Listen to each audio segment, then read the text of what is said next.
It's here. Superstation One.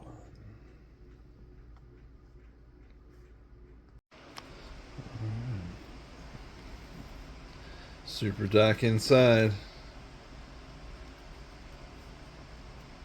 It feels like a sticker, I think.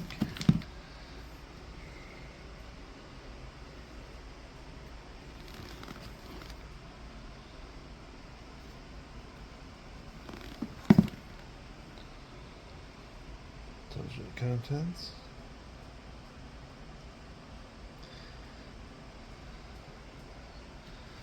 Alright. Let's dig in.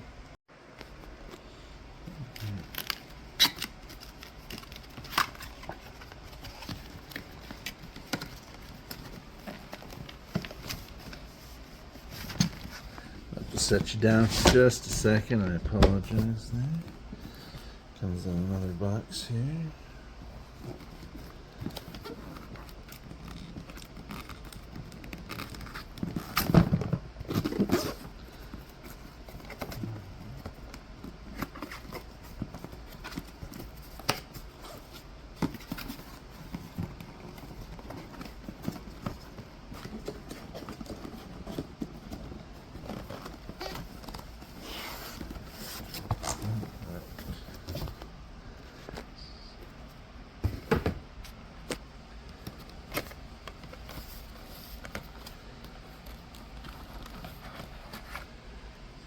There she is.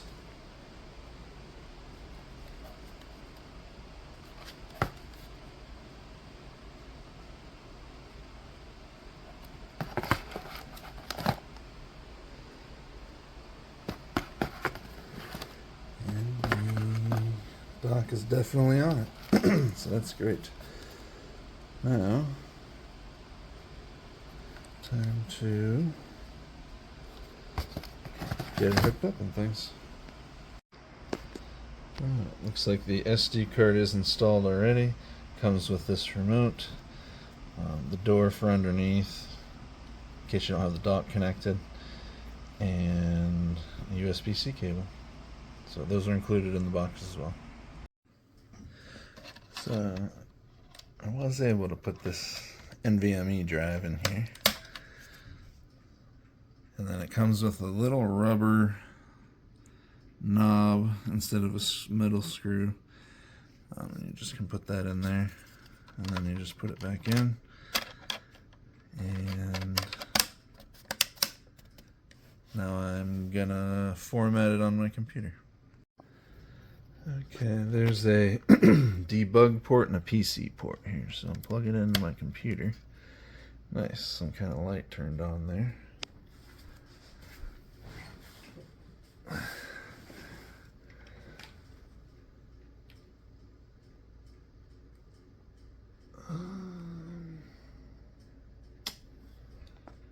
Didn't show anything up on my... Oh. No, it's a different drive, I think. It lit up, but I don't see anything on the computer yet.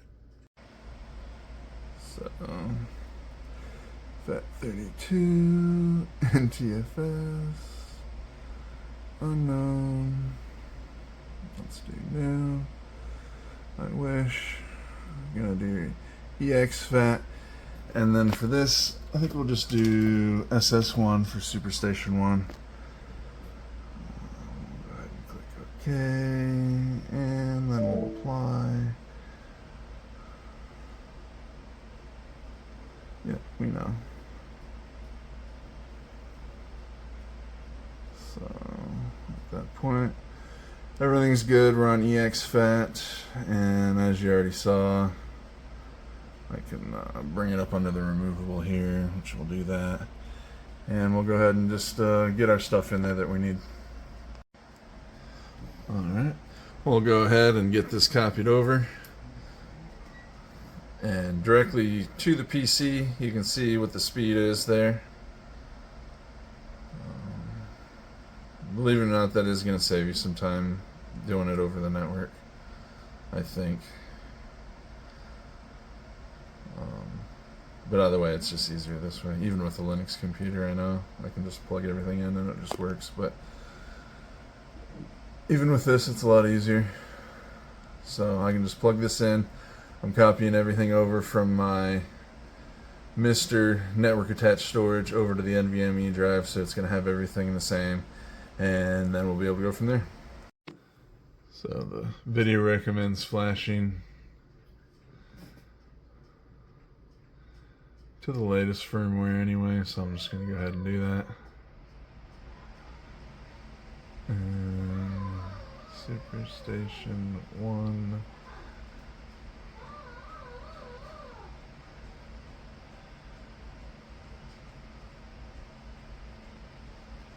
That looks right. We'll flash. And we'll go ahead and put my password in and go ahead and get it flashed and put it in the Superstation One. Alright, after this screen came up, and I'm going to use the remote. Let's see if that does. How about this? Oh, nice. That's what I like to see. Okay. So it looks like they mapped the remote out pretty well, honestly. Let's go into PlayStation and just see what works at that point. So I'm going to go ahead and enable this here, and then I saw multi-tap and I was like, oh nice. So I could probably hook that into it and that should work as well. I haven't tried it yet. Maybe I will if someone cares enough. We'll check that out. But let's keep going. Alright. Just want to show the controller here. Plugged in through the snack port on the front. Let's go to memory card. Check our first memory card. And it does indeed work. Very nice. It's full of stuff. Alright. So, card 1 is working, and I'm going to check some other cards. So I'm not sure what system that's even really for. It might be PlayStation 2, but some of the PlayStation 2 didn't even really fit in there very well. It's kind of weird. Like there's a different key a little bit. This one went in, power's on. I can even do expansion. There's some kind of thing here. I don't have the expansion, so I don't know if that's why it's not working. But it does light up. But those packs do not work. But these two here did work, and they work fine. So there you go. Snack ports do work on the front. Memory cards and controllers are working good. Alright, I decided to test the snack bypass port, which I'll absolutely need. Runs down into my Snack 64. HDMI dongle to the input to rumble controller. Oh, I already felt the rumble. So I already know the rumble's working.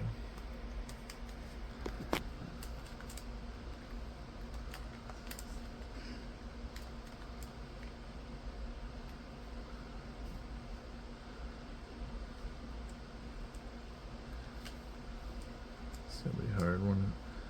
There we go. Okay, it works. A little tricky one-handed, but yeah, you can tell it works with snack bypass mode. Everything is working great. No complaints there. I would say that pretty much concludes the video at this point.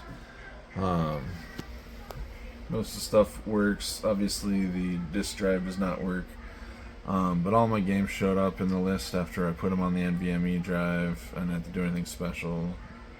It just worked. That was nice. I mean, it should. But yeah, those two cards work, and then I can have two players on that and bypass off if I need, you know, any of my other systems like I normally do. It's a great product, and yeah, there's a quirks here and there, and you know, if you're interested in me checking out console mode or putting in, you know, Wazoo's UI mode, let me know from Zapparoo. Otherwise, enjoy.